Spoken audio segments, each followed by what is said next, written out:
इस वीडियो में हम देखेंगे तारकाय के अंदर जो संरचनाएं स्थित होती है जिसे हम तारक केंद्र कहते हैं सेंट्रियोल, उसकी संरचना के बारे में हम इसका अध्ययन करेंगे। तो इससे पिछले वाले वीडियो में हमने तारक के जो केंद्र थे उनकी संरचना का जो नामांकित चित्र वो बनाकर देखा था। आज हम उसको कंप्लीट मैंने ये पहले लिख लिया है और उसको आपको समझा देना है। तो देखिए, कल हमने एक डायग्राम बनाया था अपने तारक के केंद्र का कि ये एक तारक केंद्र का चित्र है। हमने कहा था कि एक जो तारकाय होता है उसमें दो तारक केंद्र होते हैं, दोनों 90 डिग्री के कोण पर या लंबवत स्थित होते हैं।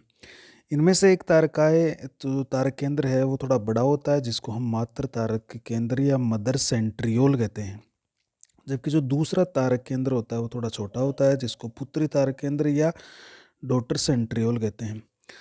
दोनों तारक केंद्रों के जो समीपस्थ सिरे होते हैं वो फाइबर्स द्वारा आपस में इंटरकनेक्टेड या जुड़े हुए होते हैं।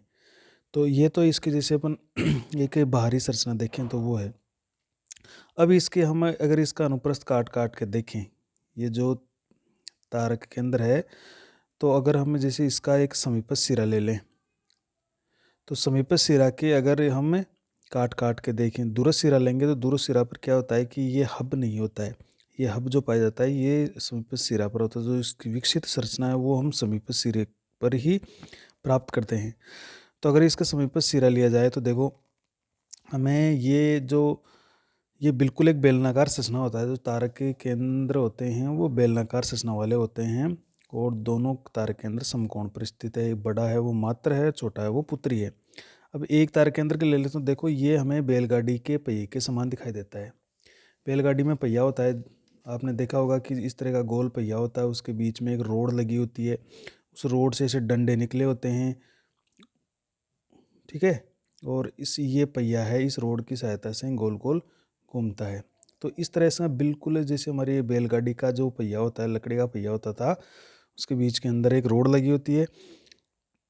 या आप जैसे ये अपने साइकिल का टायर है, या ये जो कई तरह की रेडी आती है उसका जो टायर होता है उसके हिसाब से उसमें बीच में एक रोड लगी होती है, उसमें ये डंडे निकले रहते हैं। डंडों के चारों ओर परिधि पर ये त्रिज्या पर ये घुमावदार है वो टायर पाया जाता है। तो इस तरह से बिल्कुल बैलगाड़ी की तरह हमारे तारक केंद्र की संरचना होती है। तो इसमें होता क्या है कि इसके बिल्कुल ये बेलनाकार संरचना है, बैलगाड़ी के पहिए के समान संरचना है। इसके बिल्कुल बीचों बीच प्रोटीन से बना हुआ एक हब पाया जाता है जिसको केंद्रीय छड़ या रोड कहते हैं। ये रोड है एक, और ये रोड है, जैसे मैं आपको बता दूं, ये रोड जैसे ये तारक केंद्र है तो उसका ये समीपस्थ भाग है, तो ये रोड इसके कुछ दूरी तक ये बीचों बीच ये रोड पाई जाएगी इस तरह से। और ये रोड से इस तरह से स्पोक्स निकले रहेंगे इसके, मतलब इस तरह से रहेगा, ये बीच में रोड रहेगी और इसके चारों ओर 9 स्पोक्स निकले हुए रहेंगे। चारों ओर 9 स्पोक्स निकले रहेंगे बिल्कुल बैलगाड़ी के पहिए के समान। तो ये हब है, हब से 9 स्पोक निकले हुए, देखो 1 2 3 4 5 6 7 8 और 9 स्पोक निकले हुए, 9 डंडे निकले हुए हैं। इनको डंडे या हम स्पोक्स कहते हैं, या इनको प्राथमिक तंतु भी कहते हैं। ये प्रोटीन के ही बने हुए होते हैं। तो ये हब भी प्रोटीन का बना हुआ है, ये डंडे भी जो स्पोक कहलाते हैं, छड़े या डंडे 9 संख्या होती है इनकी, ये भी प्रोटीन के बने होते हैं। देखो इनका जो ऊपरी सिरा है, बाहरी सिरा है, वो थोड़ा मोटा होता है। ये जो सिरा होता है, ये देखो सब में स्पोक्स का जो बाहरी सिरा है वो मोटा है। इसको हम अक्ष स्थूलन कह रहे हैं। इसको हम क्या कह रहे हैं? अक्ष स्थूलन, या इसको अक्ष कण भी कहते हैं, कई जगह इसको अक्ष ग्रेन्यूल भी कहा जाता है। तो ये एक्स इस तरह से 9 एक्स कण हो गए, क्योंकि 9 डंडे हैं तो 9 डंडों के ऊपर ये जो प्रोटीन है, प्रोटीन डंडे हैं, उस पर ये एक्स स्थूलन पाया जा रहा है। और 2 एक्स स्थूलनों के बीच में एक स्थूलन और है जिसको हम क्या कह रहे हैं? वायु स्थूलन, या इसको कह रहे हैं वायु कण। वायु स्थूलन या वायु कण भी इसको कह देते हैं। अब देखो इस ये जो संरचना है तारक केंद्र, इसके परिधि की तरह पे 3-3 सूक्ष्म नलिकाओं के 9 समूह पाए जाते हैं। ये 9 समूह है, देखो 3-3 सूक्ष्म नलिकाओं के बने हुए, इस तरह की सूक्ष्म नलिकाएं पाई जाती है ABC। तो इस तरह के 9 समूह पाए जाते हैं। और वो जो हम मान लीजिए इसको एक बेलनाकार संरचना माने और एक त्रिज्या मान ले, मान लो ये त्रिज्या है इसकी, ये त्रिज्या है। तो इस त्रिज्या से जो बेलनाकार संरचना है उसकी त्रिज्या से ये जो तीन तीन सूक्ष्म नलिकाओं का समूह पाया जाता है ये लगभग 40 डिग्री कोण पर मुड़ा रहता है। ये देखो 40 डिग्री कोण पर झुका हुआ है। सब जितने भी ये तीन सूक्ष्म नलिकाओं के समूह होते हैं वो इसकी त्रिज्या से यहाँ से 40 डिग्री कोण पर मुड़े हुए हैं। तो इस तरह से हम कह रहे हैं कि ये तीन सूक्ष्म नलिकाओं का समूह है वो ABC सूक्ष्म नलिकाओं से बना हुआ है। अब ये सूक्ष्म नलिका क्या होती है? ये सूक्ष्म नलिकाएं हैं वो खुद एक ट्यूबुलिन प्रोटीन की बनी होती है। ट्यूबुलिन एक प्रोटीन होता है, ये भी इसी प्रोटीन की बनी होती है मुख्यतः। कुछ वसा की परत भी इसमें पाई जा सकती है लेकिन मुख्यतः इसमें ट्यूबुलिन प्रोटीन ही पाई जाती है। अब इसमें क्या होता है, एक सूक्ष्म नलिका की बात करें ना, जैसे ABC हम एक सूक्ष्म नलिका की बात करें तो यहाँ पर क्या होता है कि एक सूक्ष्म नलिका में इस तरह से 13, 4, 5, 6, 7, 8, 9, 10, 11, 12 और 13, इस तरह से ये एक सूक्ष्म नलिका है। इसमें 13 तंतु पाए जाते हैं। कितने तंतु होते हैं? ट्यूबुलिन प्रोटीन के बने हुए 13 तंतु पाए जाते हैं, तब एक सूक्ष्म नलिका बनती है। देखो तो ये भी 13 तंतु, ये भी, इसमें भी, जैसे इसमें भी 13, सब में, सब नलिकाओं में 13 होता है। लेकिन देखो यहाँ पर 3-3 के जोड़े हैं तो ए में तो 13 तंतु होंगे, सी में भी 13 होंगे, लेकिन ये जो बी है बीच वाली, ये 2 तंतु तो इसके पार्ट साझा कर लेगी, 2 तंतु इसके साझा कर लेगी। तो ये 2 और 2 इधर से, तो 4 तंतु तो इनके ले लेगी और बाकी इसके बच गए 9 तंतु। तो बी तो रहेगी 9 तंतुओं से बनी हुई और बाकी साइड वाली ए और सी बनी रहेगी 13-13 तंतुओं से। अब ये 3-3 के 9 समूह है। अब ये देखिएगा इसका जो ए सूक्ष्म नलिका है वो हमेशा जो एक्स स्थूलन है ना उससे जुड़ी रहेगी। देखो आपको दिख रहा है जो ABC है, ABC, ए जो सूक्ष्म नलिका है वो एक्स स्थूलन से जुड़ी हुई रहेगी। और ये जो ये जो 3-3 सूक्ष्म नलिकाओं के समूह है इनको देखो त्रिक समूह भी हम कहेंगे। क्या कहेंगे? त्रिक समूह कहेंगे या त्रिक तंतु भी इनको कहते हैं। तो ये आपस में भी जुड़े रहते हैं। आपस में देखो एक त्रिक समूह का जो ए सूक्ष्म नलिका है वो दूसरे की सी से जुड़ी रहेगी। एक की ए दूसरे की सी से, एक की ए दूसरे की सी से। तो ये जो ये जुड़ाव है इनका, देखो ये जुड़ रही है आपस में, इसको बोलते हैं अपन AC लिंकर। क्या कहेंगे? जैसे ये ए और सी जुड़ी हुई है तो इसको हम कह देंगे AC लिंकर। AC को जोड़ने वाला, लिंक का मतलब जोड़ने वाला। तो ए को और सी सूक्ष्म नलिकाओं को आपस में जोड़ रहा है, इसलिए इसको क्या कह रहे हैं? AC लिंकर कह रहे हैं। अभी इस AC लिंकर को सपोर्ट देने के लिए देखो वायु जो स्थूलन होता है ना, वायु स्थूलन से एक प्रोटीन तंतु निकलता है जिसको हम ये इसे जोड़ देते हैं AC लिंकर से। तो वायु स्थूलन से एक प्रोटीन तंतु निकलता है जो AC लिंकर से जुड़ा हुआ होता है इसको सपोर्ट देने के लिए।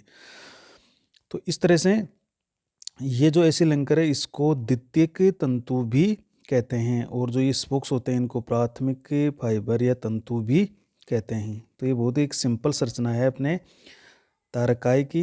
तो इस तरह से हम इसको अब इसको अपन बस पढ़ लेते हैं कि इसमें क्या क्या है। तो जैसे आपको चित्र में बताया वैसे हम लिख लेते हैं। देखो तो पहला देखो, इसमें पहला हमने कहा कि ये बेलनाकार संरचना होती है। दोनों तारक इकाई एक दूसरे के समकोण या लंबवत स्थित होते हैं। तो हमने कहा कि ये दोनों है वो एक दूसरे के इसके समकोण पर स्थित होते हैं, दोनों आपस में फाइबर द्वारा जुड़े रहते हैं।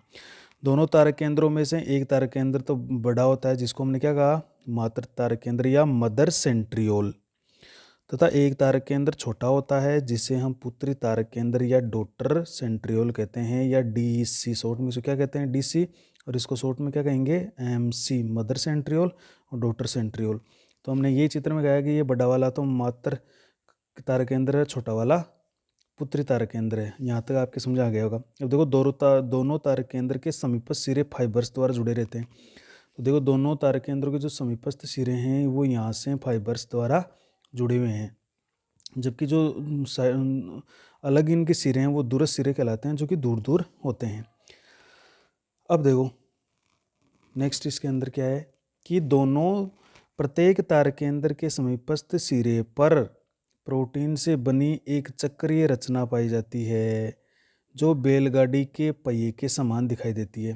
तो देखो समीपस्थ सिरे को देखें तो ये एक चक्रीय रचना पाई जा रही है जो कि बिल्कुल बैलगाड़ी के पहिए की तरह या कार्ट व्हील स्ट्रक्चर अपन को दिखाई देती है। जैसे मैंने बैलगाड़ी का पहिया बताया कि बीच में एक रोड होती है, रोड से डंडे निकले रहते हैं, तो इस तरह के हमारा तारकाय बिल्कुल उसी के समान दिखाई देता है, बैलगाड़ी के पहिए के समान दिखाई देता है।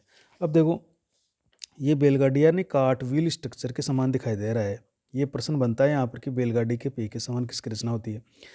इस रचना के देखो केंद्र में यानी बीच में एक केंद्रीय छड़ यानी सेंट्रल रोड का हब पाया जाता है।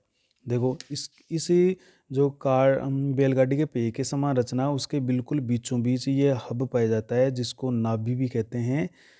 इससे अब देखो 9 ये डंडे निकले हुए हैं, स्पोक्स जिनको हम कहते हैं। हब से प्रोटीन से बने 9 तंतु या स्पोक्स निकले रहते हैं। इनको आप डंडे भी कह सकते हो, जैसे समझने के लिए 9 तंतु या स्पोक्स या 9 डंडे निकले रहते हैं जो प्रोटीन के बने होते हैं।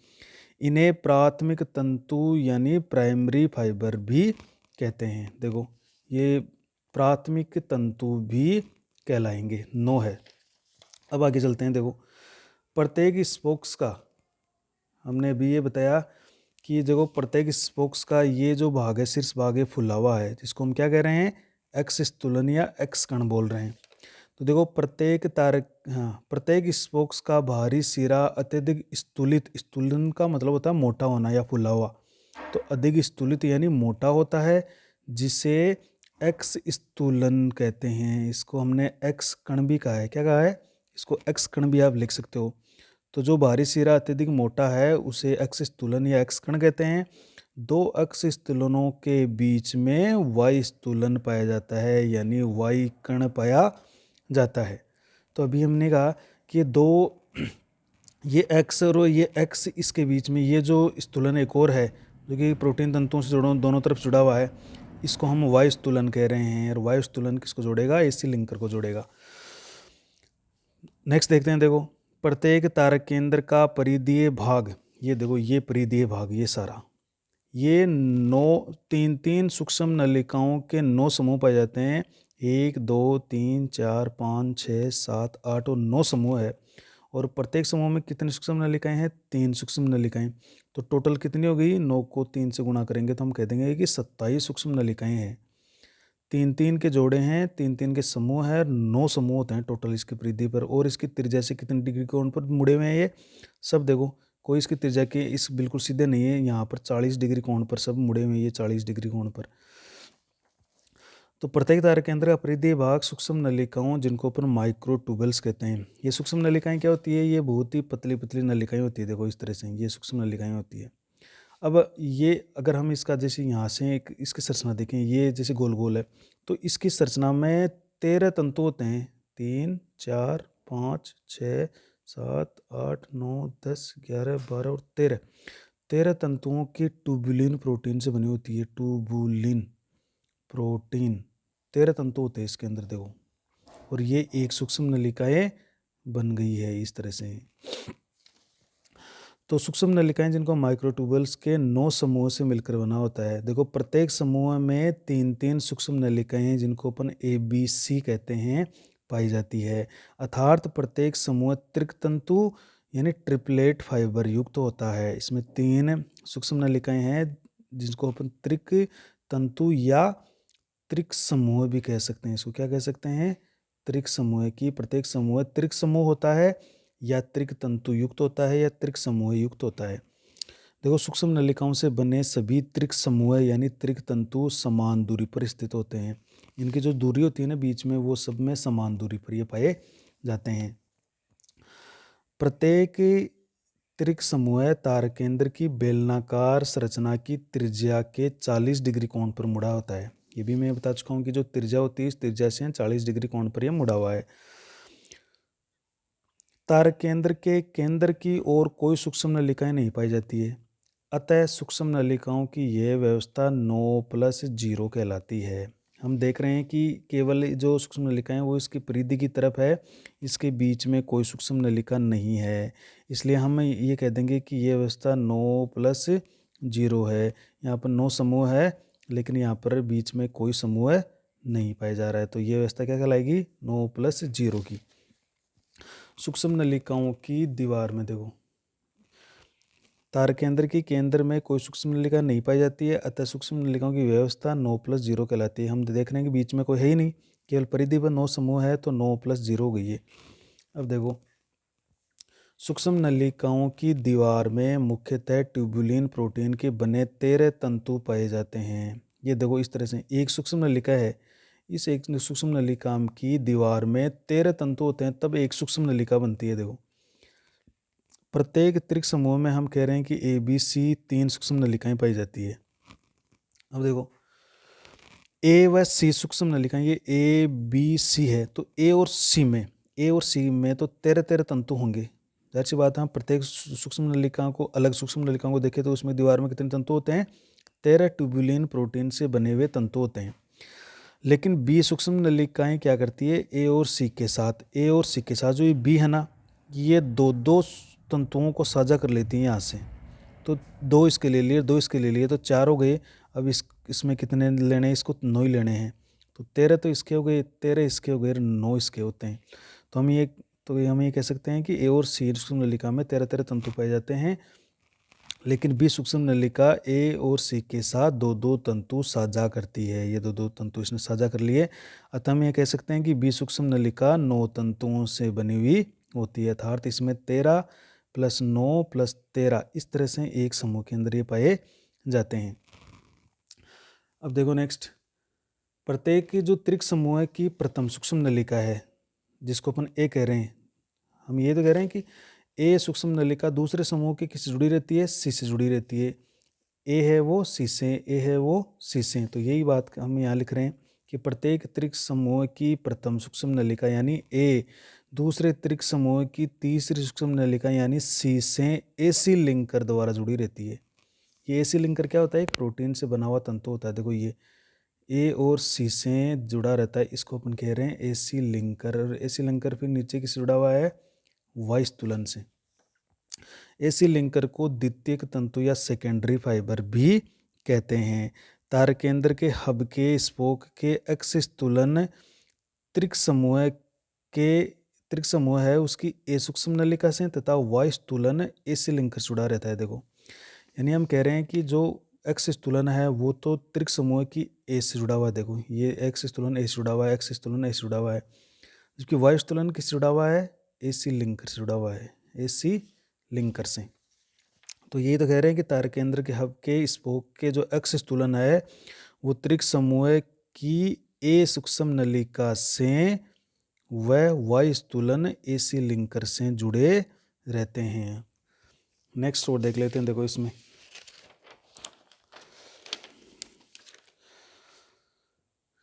नेक्स्ट ये है इसमें कि तार केंद्रों के चारों ओर से प्रोटीन सघन कोशिका द्रव्य घेरे हुए रहता है। अब हमने चित्र में दिखाया था, देखो ये तार केंद्र, इसके चारों ओर ये जो आपको देख रहे हो ये प्रोटीन सघन कोशिका द्रव्य है। इस कोशिका द्रव्य को हम क्या कह रहे हैं? सेंट्रोस्फीयर। क्या कह रहे हैं? सेंट्रोस्फीयर कह रहे हैं इसको। जो इसमें प्रोटीन की मात्रा ज़्यादा होती है और इसको प्रोटीन सघन कोशिका द्रव्य घेरे हुए रहता है। हालांकि कोई इस पर झिल्ली नहीं पाई जाती, बिना झिल्ली वाला ये कोशिकांग है। तो कोशिका द्रव्य घेरा रहता है, जिसको हम क्या कह रहे हैं? सेंट्रोस्फीयर कह रहे हैं।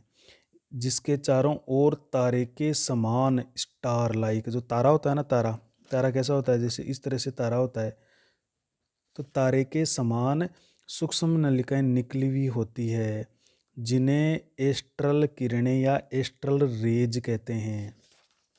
देखो, होता क्या है कि ये जैसे ये तारक, ये सूक्ष्म नलिकाएं, ये तारक केंद्र है, तो इसके चारों ओर जैसे ये कोशिका द्रव्य इकट्ठा, इससे क्या है? सूक्ष्म नलिकाएं बाहर की तरफ निकली रहती है इस तरह से। तो इस तरह से ये लगता है कि ये एक तारे जैसी संरचना हो। तो ये जो तारे जैसी संरचना निकली रहती है, सूक्ष्म नलिकाएं बाहर निकल रहती है इस कोशिका द्रव्य से, तो इनको अपन कहते हैं एस्ट्रल किरणें।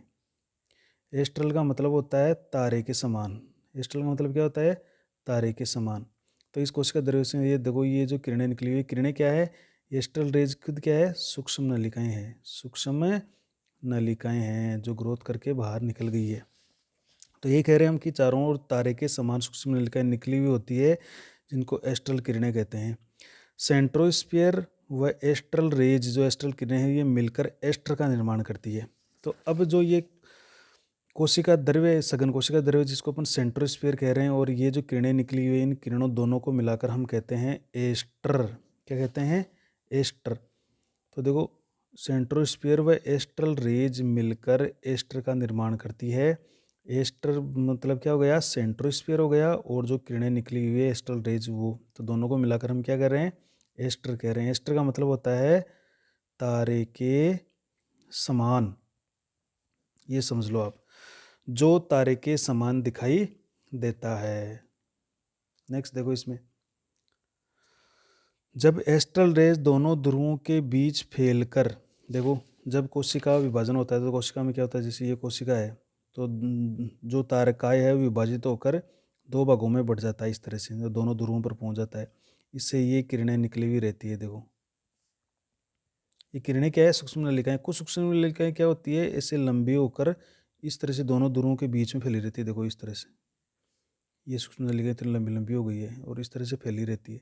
तब इनको हम कहेंगे तरकु तंतु। ये गुणसूत्रों को ध्रुवों की ओर खींच के लेके जाएगी ना, तब इनको हम कह देंगे तरकु तंतु या स्पिंडल फाइबर। ये तरकु रूपी आकृति में दिखाई देती है, देखो इस तरह से। इस कारण इनको क्या कहते हैं? स्पिंडल फाइबर या तरकु तंतु। ये तरकु तंतु है वो सूक्ष्म नलिकाएं होती है। ये भी क्या होती है? सूक्ष्म नलिकाएं। देखो, सूक्ष्म नलिकाएं यहाँ से निकली रहती है, तो इसलिए ये लग रहा है तारे के समान लग रहा है। तब इसको हम कह देंगे एस्टर उपकरण या एस्टर, और ये केवल जंतु कोशिका में ही बनता है।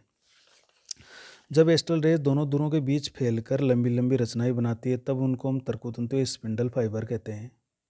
एस्टर का निर्माण कोशिका विभाजन के समय केवल जंतु कोशिका में होता है।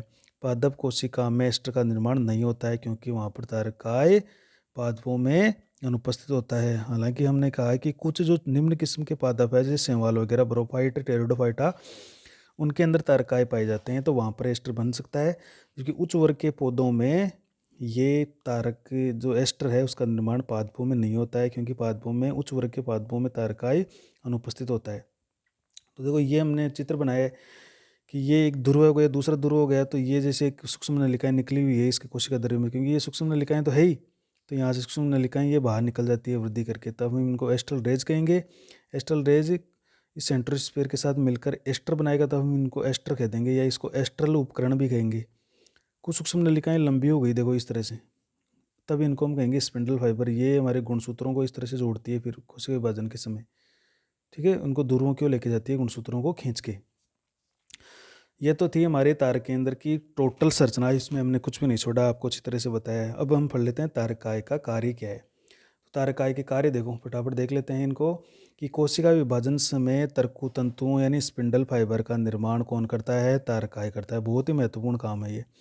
कोशिका विभाजन के समय तरकु तंतुओं का निर्माण तारकाय करते हैं। अगर नहीं होगा तो गुणसूत्रों का पृथक्करण नहीं हो पाएगा, दोनों ध्रुवों पर गुणसूत्र बराबर संख्या में नहीं जा पाएंगे, फलस्वरूप कोशिका विभाजन नहीं होगा, या कोशिका विभाजन होगा तो अनियमित प्रकार का होगा। गुणसूत्रों की संख्या संतति कोशिका में सही तरीके से नहीं जा पाएगी, या उनकी संख्या है वो परिवर्तित हो जाएगी। दूसरा कार्य देखो, तारकाय पक्षमाभ और कसाब, सीलिया और फ्लैजिला के आधारी काय के निर्माण में सहायक होते हैं। ये सीलिया और फ्लैजिला क्या होते हैं?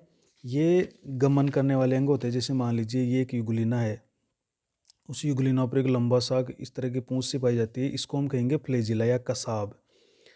कसाब या इसको हम कहते हैं फ्लैजिला। तो जो इसका आधार काय होगा, जैसे इसकी शरीर में, तो वो बिल्कुल उसका निर्माण भी तारकाई जैसी संरचना के द्वारा किया जाता है। इसके अलावा जैसे पैरामीशियम है, तो पैरामीशियम के शरीर पर छोटे छोटे बाल जैसी संरचनाएं होती है, इनको जो संख्या में बहुत ज़्यादा होते हैं, छोटे छोटे होते हैं, इनको बोलते हैं पक्षमाभ। क्या कहते हैं?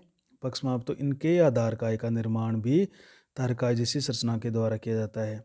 तो ये इनको गमन करवाते हैं, जैसे ये जब हिलता है तो ये आगे बढ़ता है, तो इनको ये गमनांग होते हैं इनके। तो हम कह रहे हैं कि तारकाय पक्षमाभ और सीलिया, जो सीलिया और फ्लैजिला है, पक्षमाभ और कसाब, उसके आधारी काय जिसको अपन कहते हैं बेसल बॉडी, उसके निर्माण में सहायक होते हैं। तीसरा देखो बहुत ही महत्वपूर्ण, ये कोशिका में कोशिका तल का निर्धारण करता है। इस आधार पर तारकाई को सेल सेंट्रम या सेल सेंटर भी कहा जाता है। देखो ये कोशिका, इस कोशिका का इन्होंने तल निर्धारित कर दिया, किया है तल, तो ये जो तल निर्धारित हो गया है, तो इस कारण या ये जो तल इनका निर्धारित हो गया इस तरह से या इस तरह से, तो इस कारण इसको क्या कहते हैं अपन, सेल सेंटर कहते हैं। कोशिका का विभाजन इसी के हिसाब से होता है। तो ये कोशिका के तल का निर्धारण करता है, इस कारण इसको सेल सेंटर भी कहा जाता है। देखो तारकाय द्वारा शुक्राणु की पूंछ का निर्माण किया जाता है। जैसे ये शुक्राणु है, शुक्राणु के ये मध्य भाग है और मध्य भाग के पास यहाँ पर तारकाय होता है। उस तारकाय से पूंछ का निर्माण होता है इस तरह से, ये शुक्राणु है। तो तारकाय की जो शुक्राणु की जो पूंछ है, उस पूंछ का निर्माण भी तारकाय की सूक्ष्म नलिकाओं द्वारा किया जाता है। तो ये याद रखिए, इंपॉर्टेंट प्रश्न है कि शुक्राणु की पूंछ का निर्माण कौन करता है, तो तारकाय उसका निर्माण करेगा। तारकाय का मुख्य प्राथमिक कार्य देखो गमनीय संरचना का निर्माण करना है, जिसको हमने सीलिया और फ्लैजिला, अभी हम कह रहे थे कि जो कसाब और पक्षमाभ है वो गमन में सहायक है, तो इनका निर्माण करने में भी तारकाय महत्वपूर्ण भूमिका निभाता है। तो इसका प्राथमिक कार्य गमनीय संरचना का निर्माण करना है। दूसरा कार्य जैसे इसका है तर्कोतंतुओं का निर्माण करना। देखो दो साइंटिस्ट हुए रेंडोल और डिस्प्रे। रेंडोल और डिस्प्रे, इन्होंने वैज्ञानिकों ने ये बताया है कि तारकाय में डीएनए भी पाया जाता है।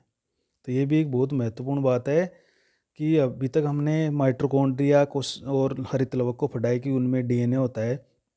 तो तारकाय को भी जैसे रेंडोल और डिस्प्रे और कुछ अन्य वैज्ञानिकों ने भी ये प्रमाणित कर दिया है कि तारकाय में डीएनए तो होता ही है और उसके साथ साथ आरएनए भी होता है। ये बात भी प्रमाणित की जा चुकी है।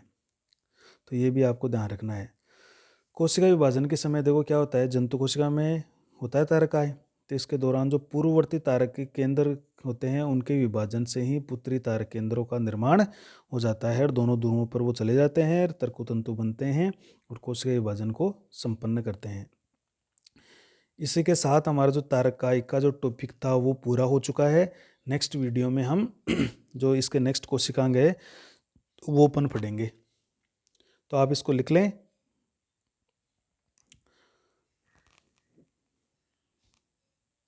एक बार और दिखा देता हूँ मैं, इस तरह से ये है,